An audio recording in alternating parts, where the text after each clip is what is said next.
नमस्कार मित्रों, आइए आज सीआरपीसी की क्लास में हम वारंट पे चर्चा कर रहे हैं। वारंट पे चर्चा कुछ कर भी चुके हैं। आज आपको एफआईआर के बारे में और कुर्की के बारे में उस पे चर्चा करनी है, क्योंकि पिछली क्लासों में वारंट के बारे में, समन के बारे में, इनसे सब पे चर्चा हो चुकी है। तो आज हम बेसिकली चर्चा करेंगे, आप देखिए तो कुर्की के बारे में और फरार अपराधियों के बारे में जो उद्घोषणाएं की जाती हैं उस पर भी थोड़ी चर्चा हो चुकी है, लेकिन थोड़ी बहुत बची है, उस पर भी चर्चा करेंगे। और मेनली चर्चा हम करेंगे एफआईआर पे चर्चा करेंगे, जो सबके लिए ज़रूरी है। ठीक है, ठीक है। आइए सीआरपीसी की क्लास में, सीआरपीसी 1973 की क्लास में आज हम चर्चा करेंगे धारा 83 की। अभी हमने धारा 82 की आपसे चर्चा पिछले लेक्चर में की है। पिछले लेक्चर में हमने धारा 82 पे चर्चा की है। ये देखिए है क्या, इसको थोड़ा सा हम पीछे रिवाइज करा देते हैं। रिवाइज करने के बाद फिर आप लोग देख लीजिए क्या है। हमने आपसे ये कहा था कि सीआरपीसी ये कह रही है कि जब भी समन इशू किया जाता है बाय द ऑनरेबल कोर्ट, जो भी अधिकारिता रखने वाली कोर्ट है, उसके द्वारा जब भी समन इशू किया जाएगा, तो मान लीजिए समन इशू किया गया किसी मामले में या किसी मामले में वारंट इशू किया गया, तो उस दिन वारंट पे हमने आपसे पिछले लेक्चर में चर्चा किया था कि वारंट किस तरीके का होता है। एक तो बेलेबल वारंट होता है, दूसरा नॉन बेलेबल वारंट होता है। नॉन बेलेबल वारंट और बेलेबल वारंट। फिर हमने कहा था कि वारंट किसके नाम से इशू होता है, तो आपसे ये सवाल भी बनता है कि वारंट पुलिस अधिकारी के नाम से इशू होता है। पुलिस अधिकारी का मतलब ये है कि उस व्यक्ति को ये पावर दी जाती है कि आप जाकर के सो एंड सो आदमी को, इस फला आदमी को जो है जाकर के गिरफ्तार कर लीजिए, ये पुलिस अधिकारी। जैसे हमने आपको समन वाले लेक्चर में बताया था कि समन उस व्यक्ति के नाम जारी किया जाता है जिसको ऑनरेबल कोर्ट बुलाना चाहती है, मतलब कोर्ट में जिसको आना है, जिसको कोर्ट बुलाना चाह रही है, उसी के नाम से समन इशू हो रहा है। ठीक है, लेकिन वारंट के बारे में हमने आपसे कहा था कि वारंट उस व्यक्ति के नाम से इशू नहीं हो रहा है। वारंट उस व्यक्ति के नाम से इशू हो रहा है, उस पुलिस अधिकारी के नाम से इशू होता है जिसको न्यायालय इस बात के लिए पावर प्रोवाइड करता है, शक्ति देता है कि आप जाकर के फला नामक व्यक्ति को गिरफ्तार करिए। फिर हमने आपसे चर्चा किया था पिछले लेक्चर में कि जब वारंट इशू होने के बावजूद भी गिरफ्तारी नहीं हो पाई, मान लीजिए कोई शातिर अपराधी है, सामान्य रूप से तो गिरफ्तारी हो नहीं पाती, हर व्यक्ति अपने को बचाने का प्रयास करता है। मान लीजिए किसी शातिर अपराधी, कोई ऐसा अपराधी है जिसकी वारंट के बावजूद भी गिरफ्तारी नहीं हो पा रही है, तो उसके लिए धारा 82 में सीआरपीसी प्रावधान ये करती है कि धारा 82 में, पिछले लेक्चर में हमने आपसे बताया था कि धारा 82 में उसके नाम से फरार उद्घोषणा जारी की जाती है। कुल मिला के क्या कि उसको फरार अपराधी घोषित किया जाता है कहीं कहीं। अब उसमें प्रक्रिया क्या होती है, चाहे तो कोर्ट वैसे फरार अपराधी घोषित कर दे, कभी कभी न्यूज़पेपर में गजट करा दिया जाता है, पंपलेट लगवा दिए जाते हैं, मुनादी करवा दी जाती है, मतलब वो सारी प्रोसीडिंग जिससे ये पता चल जाए कि ये आदमी फरार अपराधी है। और कोर्ट का इसमें मकसद सिर्फ ये है इसको करने का कि वो व्यक्ति आकर के या तो सरेंडर कर दे या तो उसकी गिरफ्तारी हो जाए। अच्छा, अब सवाल आता है, अभी तक बात हुई पिछले लेक्चर की, अब सवाल आता है कि मान लीजिए जब उस व्यक्ति को फरार अपराधी घोषित किया गया, कैसा अपराधी? फरार अपराधी। फरार अपराधी घोषित किया गया, फरार अपराधी की घोषणा की गई, उस व्यक्ति को घोषित किया गया कि यह व्यक्ति फरार अपराधी है।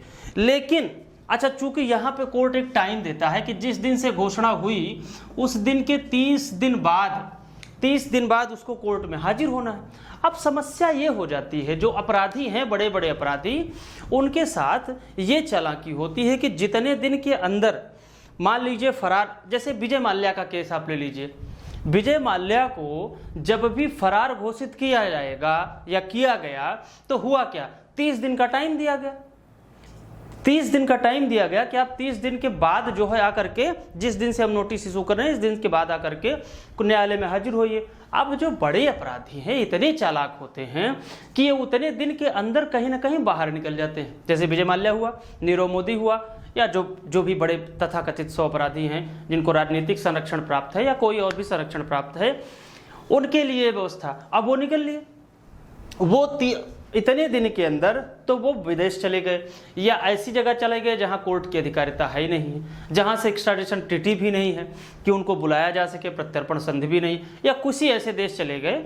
कुल मिलाकर के वो न्यायालय की अधिकारिता से भाग लिए, न्यायालय में सरेंडर नहीं किए। जब कोर्ट को इस बात की संभावना हो जाती है कि ये ए नामक व्यक्ति जिसको हम फरार अपराधी घोषित किए हैं, ये हो सकता है जिस दिन से हम ये डिक्लेरेशन करें कि ये व्यक्ति फरार है और इसके 30 दिन का हम इसको टाइम देंगे, इसी बीच ये क्या करेगा, ये न्यायालय की अधिकारिता से बाहर भाग जाएगा, या कोर्ट को ये संभावना हो गई कि ये विदेश चला जाएगा या कहीं ऐसा चला जाएगा। और क्या करेगा, ये खुद तो चला ही जाएगा मान्यवर। सबसे बड़ी समस्या ये है कि ये जाते जाते अपनी प्रॉपर्टी भी बेच चला गया। अब ये 30 दिन के अंदर मान लीजिए ए नामक व्यक्ति है और इसने कोई अपराध किया और कोर्ट ने इसके नाम क्या किया, सबसे पहले तो वारंट इशू किया। वारंट इशू करने के बावजूद भी इसकी गिरफ्तारी नहीं हो पाई, तो क्या किया 82 में, इसके बाद वारंट इशू के बाद इसको फरार अपराधी घोषित कर दिया। अब फरार अपराधी घोषित किया तो 30 दिन का टाइम देगा कोर्ट, और ये इतना चालाक है कि इसी 30 दिन के अंदर क्या किया, अपनी पूरी की पूरी प्रॉपर्टी, अपनी पूरी की पूरी संपत्ति बेच करके लंदन निकल गया। ये होता है सामान्य अपराधियों में। कोर्ट को यहाँ क्या करना है, कोर्ट करती क्या है, जैसे ही इस बात की संभावना कोर्ट को होती है वो तुरंत क्या करता है, वो धारा 83 यूज कर देता है। मतलब मेरे कहने का मतलब ये है कि आप धारा 83 क्या है, धारा 83 को ही आप कहते हैं कुर्की। मित्रों इसी को कहते हैं कुर्की, इसको आप इंग्लिश में अटैचमेंट कहा जाता है। अटैचमेंट मतलब कुर्की। अब क्या है, इस कुर्की का क्या मतलब है कि बच्चा तुम भागने के पहले ही हम क्या करेंगे, आपको फरार अपराधी भी घोषित करेंगे, और जरूरत पड़ी तो अगर हमें इस बात की सामान्यता ध्यान रखिएगा मित्रों, 82 होने के बाद ही 83 यूज की जाती है कि पहले तो आपको फरार अपराधी घोषित कर दिया गया और अगर आप नहीं आए उसके बावजूद भी तब आपकी प्रॉपर्टी कुर्क होने की व्यवस्था की जाती है। लेकिन अगर ये संभावना कोर्ट को लग रही है कि ये बंदा निकल जाएगा, ये बंदा अपनी प्रॉपर्टी सेल करके भाग जाएगा, तो कोर्ट को ये पावर है कि 82 और 83 को एक साथ इशू कर दे।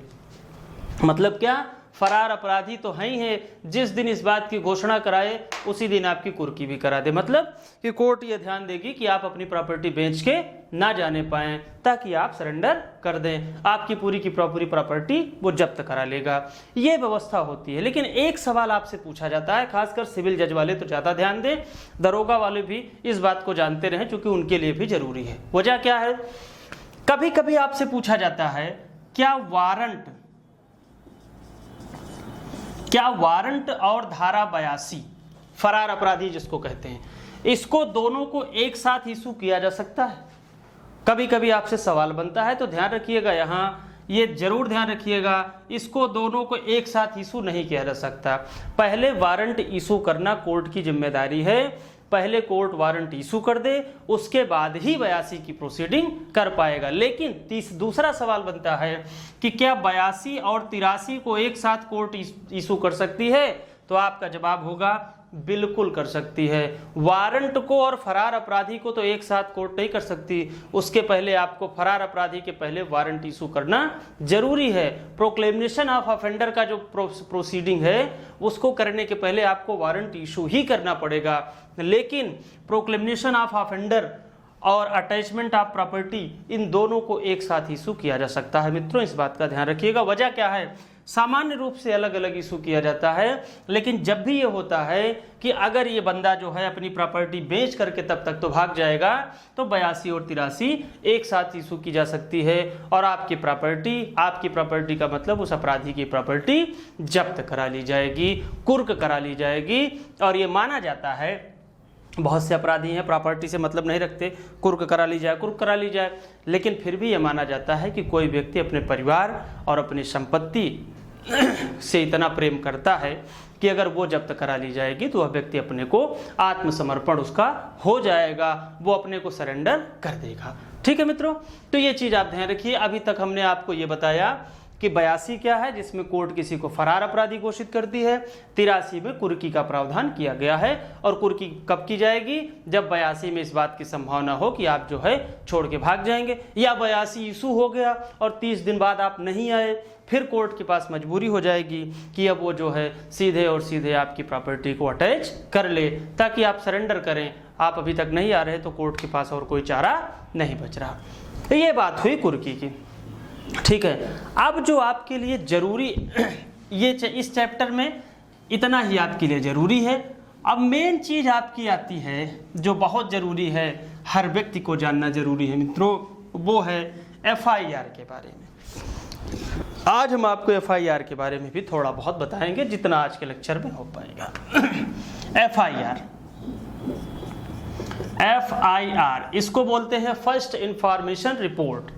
ध्यान रखिएगा, उर्दू में इसको बोलते हैं रपट इब्तेदाई। भाई बहुत सारा कंपटीशन है, कुछ भी पूछा जा सकता है। रपट इब्तेदाई इसको उर्दू में बोलते हैं, हिंदी में बोलते हैं प्रथम सूचना रिपोर्ट, और इसकी एक और हिंदी होती है, उसको बोलते हैं प्राथमिकी मित्रों, प्राथमिकी, ठीक है। लेकिन ये हिंदी है, इसीलिए हम आप लोगों से कहते हैं कि आप लोग हिंदी तो जानिए, उर्दू जानिए, आपको हम हर भाषा में बताएंगे, लेकिन मित्रों अंग्रेजी इसकी जानना जरूरी है। मान लीजिए एग्जाम में आपसे इधर उधर घुमा सकता है, अंग्रेजी में फर्स्ट इंफॉर्मेशन रिपोर्ट के अलावा आपसे कुछ भी नहीं कहेगा, ठीक है। तो ये है FIR। अब ये होती क्या है, रपट इब्तेदाई भी कहते हैं, प्रथम सूचना रिपोर्ट भी कहते हैं, इसको सामान्य रूप से प्राथमिकी दर्ज कराना भी कहते हैं। अब ये है क्या, इसका प्रावधान कहाँ है, ये चीज जानिए। सबसे पहले तो आप जानिए, एक कंफ्यूजन होता है, अगर आपसे पूछा जाए, दरोगा वाले खासकर ध्यान रखें, अगर आपसे पूछा जाए FIR की परिभाषा CRPC में कहाँ दी गई है, तो सीधा मना कर दीजिएगा कि FIR की परिभाषा दी ही नहीं गई है, ठीक है। अगर डायरेक्ट सवाल पूछता है, कोई ऐसा ऑप्शन है, तो FIR की परिभाषा कहीं नहीं दी गई। धारा 154 सेक्शन 154 ऑफ CRPC जो है भैया, ये FIR के बारे में बताती है, परिभाषा नहीं बताती। लेकिन अब चूंकि हम लोग सामान्य रूप से कहते हैं कि FIR के बारे में 154 में प्रावधान किया गया है, कोई सामान्य व्यक्ति भी कहता है कि भाई वहाँ परिभाषा दी गई है, लेकिन कानूनी दृष्टि से देखा जाए तो FIR की परिभाषा कहीं नहीं दी गई है CRPC में। बस इतना यह है कि CRPC में FIR के बारे में बताया गया है। अब देखिए, अब आपको रिवर्स होना पड़ेगा। हमने आपसे पिछले लेक्चर में, शुरुआत के लेक्चर में, जब हम अपराधों का वर्गीकरण कर रहे थे, काइंड्स ऑफ ऑफेंस की बात कर रहे थे कि कितने कैटेगरी जब हम अपराधों की कर रहे थे, तो उसमें हमने 2 तरीके के अपराध बताए थे आपसे। कौन सा अपराध, एक तो कॉग्निजेबल और दूसरा नॉन कॉग्निजेबल। मतलब क्या, पहला क्या था, ये संज्ञेय अपराध, इसको हिंदी थी संज्ञेय अपराध, और दूसरा क्या था, असंज्ञेय अपराध। ये जो है नेचर की दृष्टि से थे। खैर वैसे तो अगर देखा जाए तो बेलेबल ऑफेंस भी है, नॉन बेलेबल ऑफेंस भी हैं, जमानती अपराध, गैर जमानती अपराध की भी परिभाषा आती है। लेकिन अगर इसको नेचर की दृष्टि से देखा जाए, सीरियस और थोड़ा सा नॉर्मल ऑफेंस में देखा जाए, तो 2 तरीके के अपराध होते हैं। अब FIR क्या कह रही है, FIR होगी किसकी, देखिए कॉग्निजेबल ऑफेंस में क्या कह रहा है। कॉग्निजेबल ऑफेंस की जब आप परिभाषा पढ़ते हैं तो उसमें यह कहता है कि police has empower to arrest without warrant. मतलब क्या, कि पुलिस को यह पावर होती है ऐसे अपराध में कि वह किसी व्यक्ति को बिना वारंट गिरफ्तार कर सकता है, और यहाँ वो पावर नहीं होती सामान्य रूप से। अपवादिक परिस्थितियां बहुत कुछ हैं, ठीक है। अब FIR क्या कह रहा है, प्रथम सूचना रिपोर्ट क्या कह रही है, इस बात को ध्यान रखिए। यहाँ कुछ आपसे हम टेक्निकलिटी की भी चर्चा करेंगे, बहुत सीरियस होकर के देखिएगा, खासकर चाहे दरोगा वाले हों, चाहे UPSI वाले, सिविल जज वाले हों, या कोई ऐसा व्यक्ति भी हो। इस बात को आपको यहाँ कई सारी चीज़ें टेक्निकलिटी हैं, यहाँ बताएंगे, ध्यान रखिएगा। कोई भी FIR FIR तभी होगी जब मामला कॉग्निजेबल होगा। सबसे पहले तो आप ये ध्यान रखिएगा कि संज्ञेय मामलों की ही FIR दर्ज की जाती है, असंज्ञेय मामलों की FIR नहीं दर्ज की जाती। कोई भी व्यक्ति आपसे पूछे, कोई सवाल बने, FIR कैसे मामलों में होती है? संज्ञेय मामलों में होती है। जो भी संज्ञेय मामले होंगे उसमें, अब देखिए क्या है, मान लीजिए A नामक व्यक्ति ने B नामक व्यक्ति की हत्या कर दी, मतलब 302 वाला अपराध किया। अब क्या करेगा 302 किया, इसका मतलब कॉग्निजेबल ऑफेंस हुआ, सीरियस ऑफेंस है, कॉग्निजेबल ऑफेंस है। तो ए क्या करेगा? ए की ड्यूटी है, ए के पास कोई उपचार नहीं है, ए जाएगा जो थाना इंचार्ज है, incharge of the police station, जिसको आप चाहे दरोगा जी कह लीजिए, चाहे थाना इंचार्ज कह लीजिए, जो आपकी भाषा में हो आप कह लीजिए, कोई दिक्कत नहीं है। कुल मिलाकर ए जाएगा पुलिस स्टेशन और वहाँ क्या करेगा? वहाँ उस सूचना की, क्या जो घटना हुई, जो भी घटना घटित हुई है, मतलब बी की हत्या हो गई है, तो बी की हत्या की सूचना किसको देगा? जो वहां का इंचार्ज ऑफ पुलिस स्टेशन होगा, दरोगा जी को, वो उसकी बात की सूचना देगा। अब देखिए क्या है, अब उस सूचना को क्या कराएगा? उस सूचना की रिपोर्ट दर्ज कराएगा। और इसको FIR क्यों कहते हैं ये भी ध्यान रखिए। वो सूचना कैसी सूचना होगी? उस अपराध की प्रथम सूचना होगी, यही आपको ध्यान रखना है। अभी हम आपको टेक्निकलिटी बता रहे हैं, सिविल जज वाले खासकर ध्यान रखें।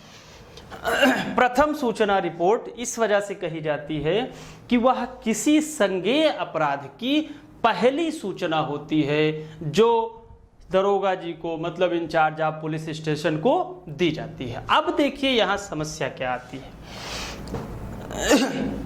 मान लीजिए, एक टेक्निकलिटी आपको बता रहे हैं, मान लीजिए अगर किसी व्यक्ति ने, जब बी की हत्या हुई तो इसी ए ने पहली सूचना पुलिस इंचार्ज को दे दी, और इसी मामले की दूसरी सूचना सी ने दे दी, इसी मामले की तीसरी सूचना डी ने दे दी।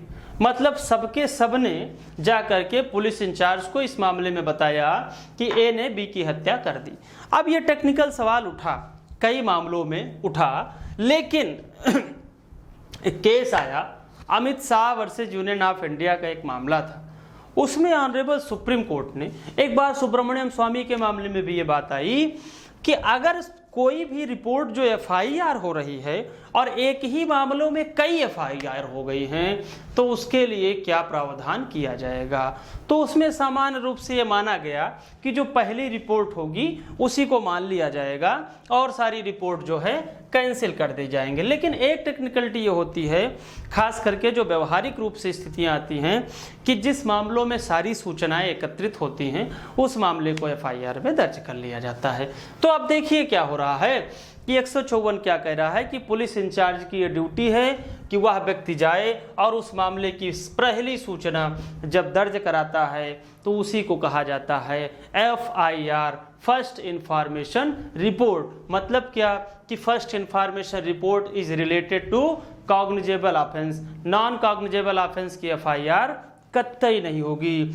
ठीक है, तो पहला सवाल ये हुआ कि FIR कहने मामलों की होगी, तो आप कहेंगे संज्ञेय अपराधों की होगी। अब यहाँ पे ड्यूटी क्या है? ड्यूटी ये है कि मान लीजिए कोई ऐसा मामला जो रेप का मामला है, अगर इस मामले में या महिलाओं से संबंधित कोई ऐसा मामला है जो घटना घटित हो गई है, कोई महिलाओं से संबंधित अपराध हो गया है और उस मामले की अगर FIR दर्ज कराने गया है कोई व्यक्ति, तो ध्यान रखिएगा अगर उसमें महिला गई है, ये अमेंडमेंट हुआ है मित्रों, तो उसमें ये प्रावधान है कि उस मामले की महिलाओं से संबंधित अपराधों की जो भी रिपोर्ट लिखी जाएगी उसमें पीठासीन जो अधिकारी होगी वो महिला ही होगी।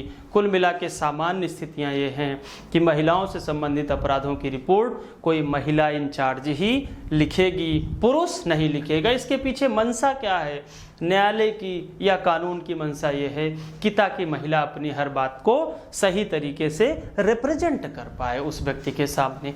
ठीक है, तो FIR अब क्या है? अभी तक तो ये आपकी ड्यूटी थी, आपका अधिकार था कि आप गए ये काम कराए। अब पुलिस की क्या ड्यूटी है, आप ये ध्यान रखिए। पुलिस की ड्यूटी ये है कि जब वह एफआईआर लिखे, ठीक है, ध्यान रखिएगा। अच्छा, एफआईआर लिखित भी हो सकती है, मौखिक भी हो सकती है। अगर आप लिखित में देते हैं तो वो फिर लेकर के वो अपना लिख लेंगे, या मौखिक से देते हैं तो वहाँ पे टाइपराइटर बैठे रहते हैं, दरोगा जी पहले लिखेंगे, उसके बाद भेज देंगे हेड मुहर्रिर के पास, या जो भी मुंशी बैठा है उसके पास भेज देंगे, वो वहाँ रिपोर्ट हो जाती है। अब दरोगा जी की ड्यूटी क्या है, इस बात को ध्यान रखिए।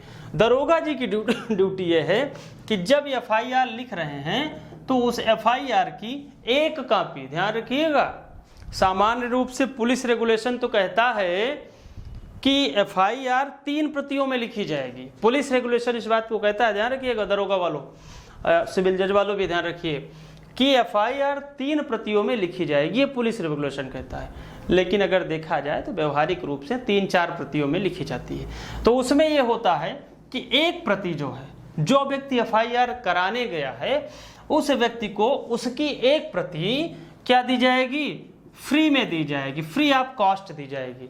लेकिन आप तो जानते हैं कि ये फ्री में कितनी मिलती है थाने में चीज़ें, थाने में तो बिना पैसे के मिलता नहीं।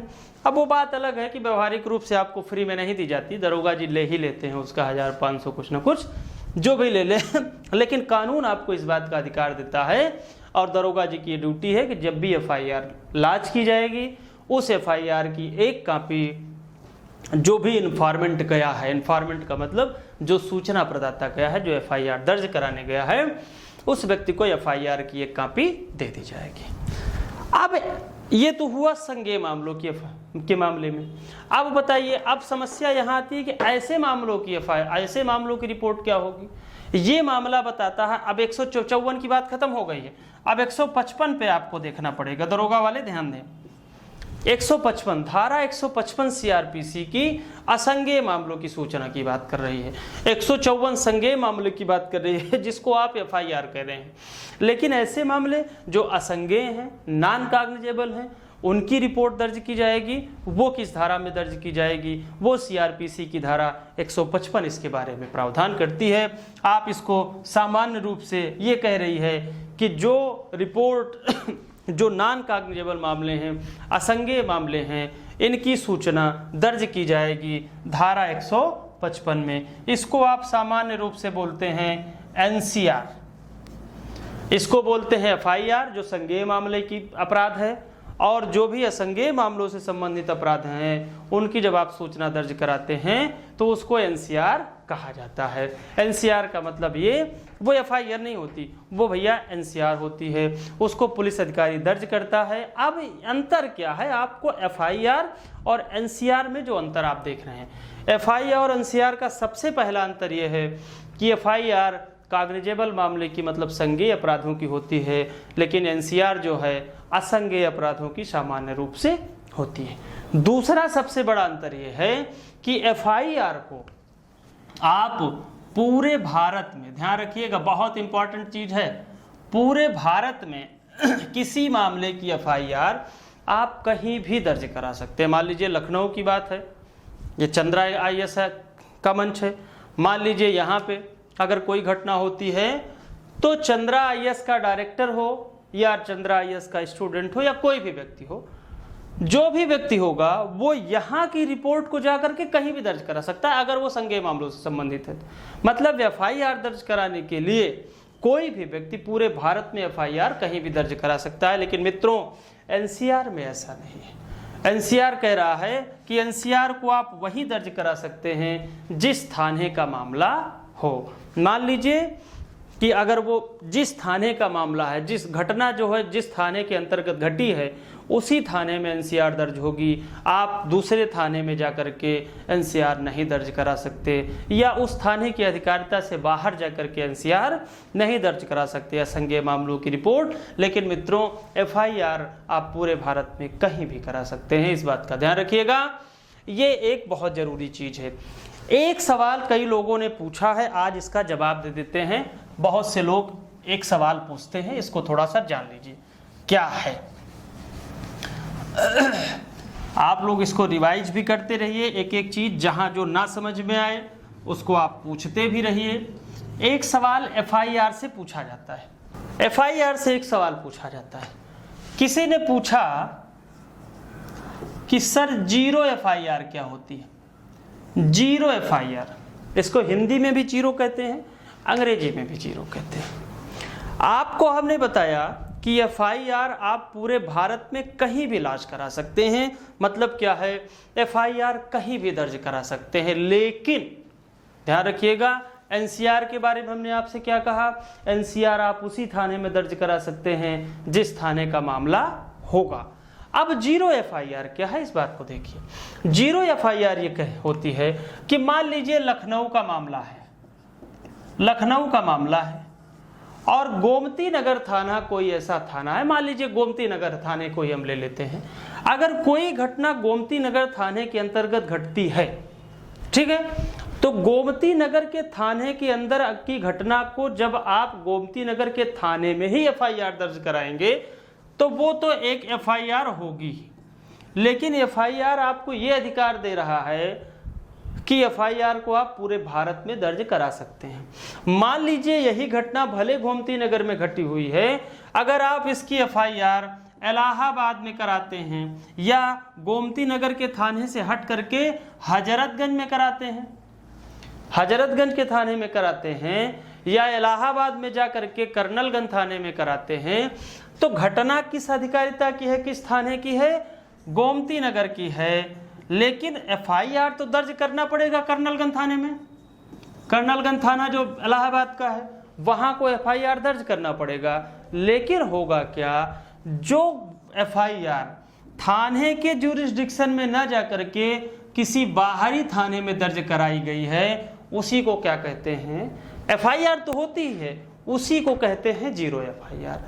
वजह क्या है, यहाँ पे सवाल पूछा जाता है इंटरव्यू में, खासकर ध्यान रखिएगा सिविल जज वाले तो विशेष करके,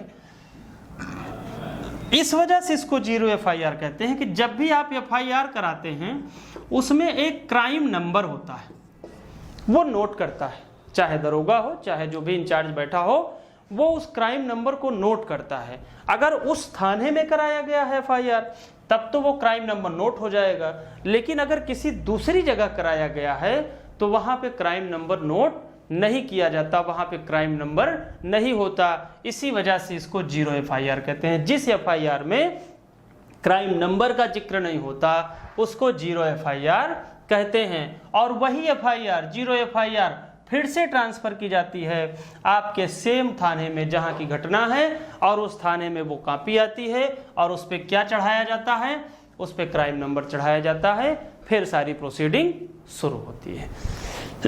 ठीक है, तो ये चीज आज आप ये चीजें जाने।